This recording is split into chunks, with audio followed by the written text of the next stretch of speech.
Top 5 Kentucky does not matter. Michigan State gets it done. Yeah, of course, we're going to be talking about that game. And then Stephen Brooks of 24/7 Sports joins us. Oh, come on, let's go.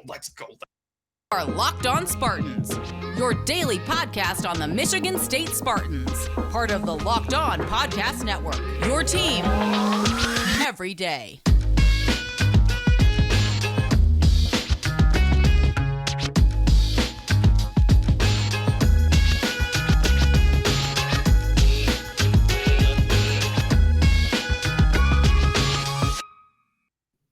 Oh, yeah, that is right. We are here, Locked On Spartans, celebrating a massive Champions Classic victory as Michigan State takes down number 4 rated Kentucky 86-77 in a game that honestly felt like it was 17 overtimes, never really seemed to end. But when it did end, it was the boys in green and white getting the job done. But hey, before going any further, LinkedIn Jobs helps you find the qualified candidates you want to talk to faster. Post your job for free at linkedin.com/lockedoncollege. That's linkedin.com/lockedoncollege and post your jobs for free. Terms and conditions apply. That's right. Michigan State was giving the work to Kentucky. And where to even begin?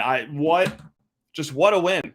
The only unranked team in the Champions Classic, and this comes after a day of everyone online just, Michigan State shouldn't be playing in the Champions Classic. They're not. Shut up. Shut the hell up.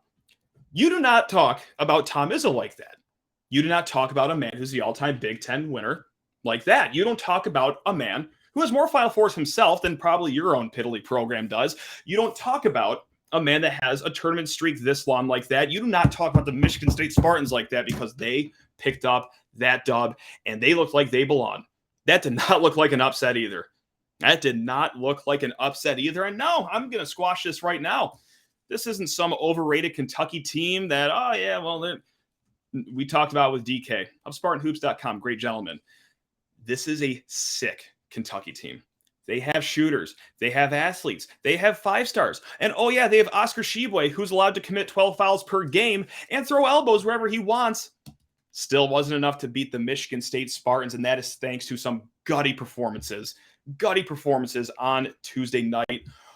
You know what? I was going to say, where do we even begin? But let's begin with this fella right here because everyone was hard on him after the Carrier game. And, of course, we're talking about Joey Hauser, just 2 points on the Carrier. And I said that, long story short, that game might have just come squarely down to him if he played even just a little better. Michigan State gets off the Carrier with a win. Okay, he threw the Uno reverse card right in all of our faces because, look, he got some good performances tonight from a lot of players on Michigan State, but man, you talk about an MVP night right there from Hauser, just a casual 23 points, just a casual 4 of 7 from 3. That's 3 of 6 in the first half, by the way. And honestly, maybe something very unheralded this game was his rebounding effort. 8 rebounds from Joey Hauser. Last game, oh boy, did that not look good at all. But today he belonged. He looked like the best player on the court for many stretches of that game. Now, not the whole game, of course, because, the other team still has All-American, All-World player Oscar Tshiebwe. And yes, of course, he just made the comment that he can get away with any foul that he wants to commit. And that is true. But he's also just a really, really good player. He's a monster of a player. And I know Coach Cal wanted to do the whole thing of, he's going to be on a minute limit. Don't expect a lot from him. As if we haven't seen, Kevin Willard do that with Miles Powell and Seton Hall a few years ago. Like, Cal, you think that was going to fool us? Come on. No, Oscar Tshiebwe, kind of just like Jaden Akins, you would never guess that he had an offseason procedure on a leg. He played absolutely dynamite, but to counter that, what on earth? Mady Sissoko is like all Big Ten good. Mady Sissoko, I was sitting there for like the entire second half, in between panicking about the game and wanting to throw up, but not actually throwing up. When I wasn't doing that, I was trying to think of an instance where a Spartan had this big of a leap from one year to the next. And I'm sorry, I've got absolutely nothing. I spent the better part of an hour to an hour and a half thinking of who played like 5 minutes one year and then came on and looked like bleeping Superman in the next year. And look, we saw that on the aircraft carrier, but also at the same time, were there some spots where the ball just kind of, landed at his feet? He picks it up, dunks it. Sure. Yeah, of course. But maybe that's just anticipation. Maybe that's just being a good basketball player. And we didn't get a lot of that against Kentucky. And again, he had a formidable individual matchup with Oscar Tshiebwe and Mady Sissoko. 16 points, 8 rebounds, 3 steals, including that clutch one in double OT. And you know what? We're going to shout this stat out right here because this is miraculous for Mady Sissoko. 6 of 8 from the free throw stripe. Kentucky had their issues on the free throw line, especially in the late game stages. Not Mady Sissoko, though. Mady Sissoko, I believe, put 3 of his 4 opportunities away in the second overtime. 6 of 8 from him. Honestly, 6 of 8 from anyone is pretty good, but 6 of 8 from Mady Sissoko, a guy that never was known to shoot a free throw. Just absolutely sensational. And you're just feeling so good about where the front court stands now for Michigan State. Again, the depth will still be an issue. We might, talk about that later on, but we're here to focus on the good vibes and the good vibes only. And that funnels right into Tyson redemption story, all in the same game, Walker. And look, it wasn't anything horrible that he did. He missed that shot at the end of regulation, or maybe it was overtime. Sorry, you guys know what I'm talking about. The little floater. Missed another one following that. So now that's 2 game-winning shots that he could have hit. And they were good shots. I have no problem with the shots. Anytime you're going to have like an 8-footer like that, no one necessarily in front of you for the first shot. Second shot, okay, shot clock's running a little low here. It's time to huck a ball up. But, hey, what a finish for him, that late steal.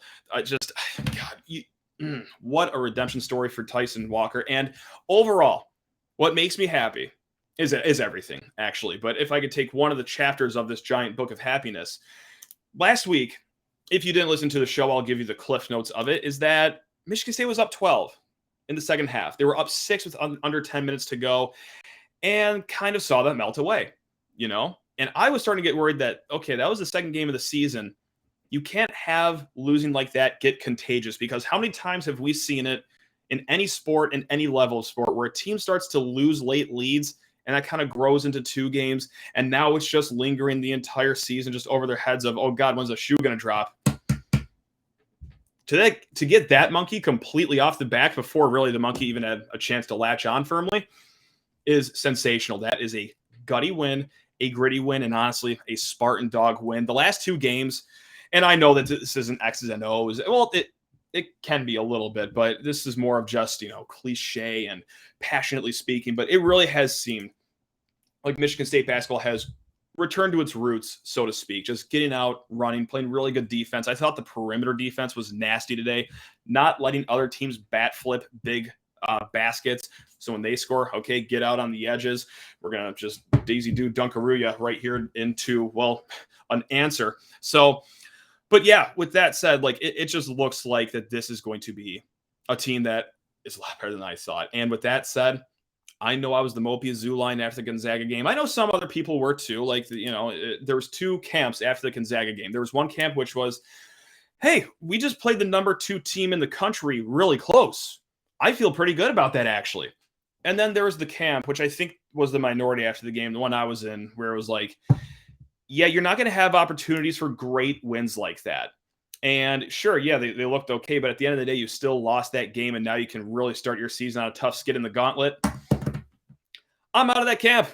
I'll raise my hand and say, you know what? I was wrong. I was wrong to be that mopey after that game. And I got to be honest, too. I let on a little bit thinking that Michigan State was not going to beat this really good legit top 5 Kentucky team in the Champions Classic. I honestly didn't think that was going to happen. So that's why I took that Gonzaga loss so hard. You had the opportunity right there. Kind of let it slip through your fingers. Tuesday night, against a top 5 team. One of the favorites in Vegas to win the national title, with their best player back, with, just everyone on the court for them. God, they're just littered with talent. Had the opportunity again to win. Actually, you also had the opportunity to lose. You were down late in the game.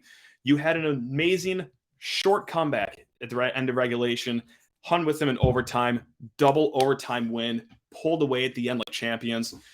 And And that's how you get invited to the Champions Classic every single year. Wins like that against top 5 teams. That was awesome. That was awesome. And now I'm just, I'm elated. I'm like you, if you're a Spartan fan, just elated. So look at that. In the next 2 segments, we're going to be switching it over to football talk. If you want more basketball talk, we'll definitely talk about this game with Graham Couch. We're going to have him on the show this Friday or Thursday night if you watch on YouTube. But, oh, man, I am fired up right now. Oh, boy, and I'm sure you are as well. We will not be sleeping tonight. So if anyone wants to chat on Twitter at like 3 a.m, hit me up. I'll keep you company. All right. Gang, these days, every new potential hire can feel like a high-stakes wager for your small business. You want to be 100% certain that you have access to the best qualified candidates available. That's why you have to check out LinkedIn Jobs. LinkedIn Jobs helps you find the right people for your team faster and for free. That's right. It's free 99, people. You are missing out if you're not using LinkedIn Jobs. Add your job and the purple hashtag hiring frame to your LinkedIn profile to spread the word that you are hiring. Simple tools like screening questions make it easy to focus on candidates with just the right skills and experience so that you can quickly prioritize who you'd like to interview and hire. That's why small businesses rate LinkedIn Jobs #1 in delivering quality hires versus leading competitors. LinkedIn Jobs helps you find the qualified candidates you want to talk to faster. What are you waiting for? Post your job for free at linkedin.com/lockedoncollege. That's linkedin.com/lockedoncollege to post your job for free. Terms and conditions. Whew, you got that, Buster.